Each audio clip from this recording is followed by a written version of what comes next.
Hello, everybody out there in YouTube land, and welcome to DC Fans United. So today I am taking a look at another one of DC's New Age of Heroes books, and this time I am checking out The Curse of Brimstone, #1. So this was a pretty interesting book. It's definitely one of the lesser popular ones. I recently ranked these books 1 through 8, and I gave it a place of about sixth place. A lot of people seem to have placed it as their least favorite of these books. I actually don't think it's too bad, but the art style, I could see how that would really put people off to it. So this issue was written by Justin Jordan. The art was done by Philip Tan. The colorist is Rain Beard. Wes Abbott did the letters, and Philip Tan did the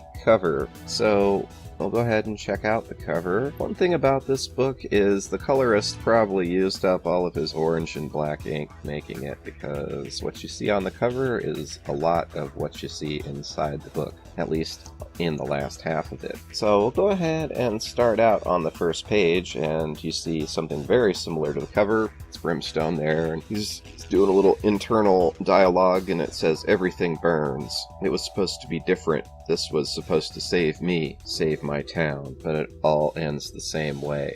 Everything burns." So, it's supposed to be kind of deep, but it's also kind of hokey too, I think. So the one thing I did find really kind of relatable in this story, though, and that's what a lot of the first issue is about, is the main character lives in this really small town that's run down.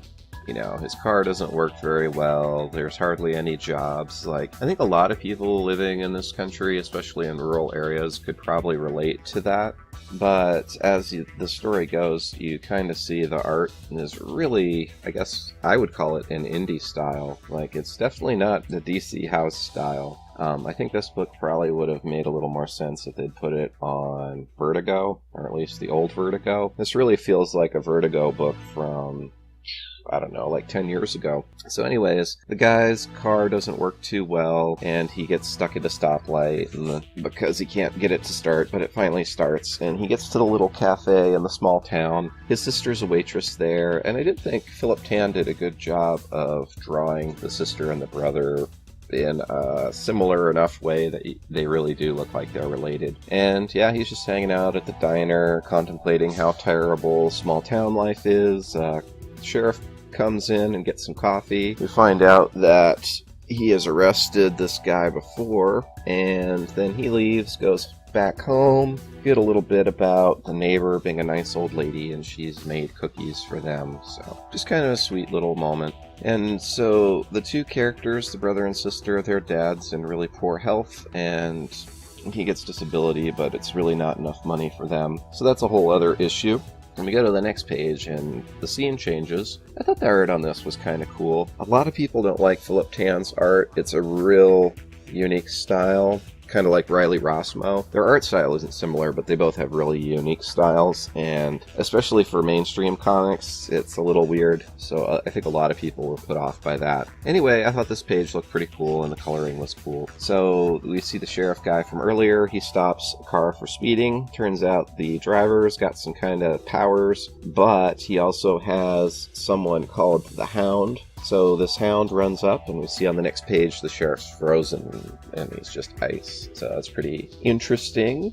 When we go to the next page, the brother and sister and father talk about their money problems, and the boy gets mad and storms out. So his name's Joe Chamberlain, by the way. I forgot what his name was at first. But anyway, he leaves, and his crappy truck breaks down, so he's on the side of the road walking. And then the villains from earlier pull up in their car. They pick him up, and basically he more or less offers him a deal. He's really shady about how he describes it. He makes it sound like a job offer, and Joe agrees to it. And then we get this page, which is actually my favorite page. I thought looked really cool, where the transition from the, basically he's the devil, but basically the guy transitions from human into this flaming guy wearing a mask. And I don't know, I thought it looked really cool. So anyways, Joe goes through this horrible transformation. I thought the art on this page was pretty terrible. Just the way it looks is really unpleasant. Definitely used up their black and orange ink on this page. But anyways,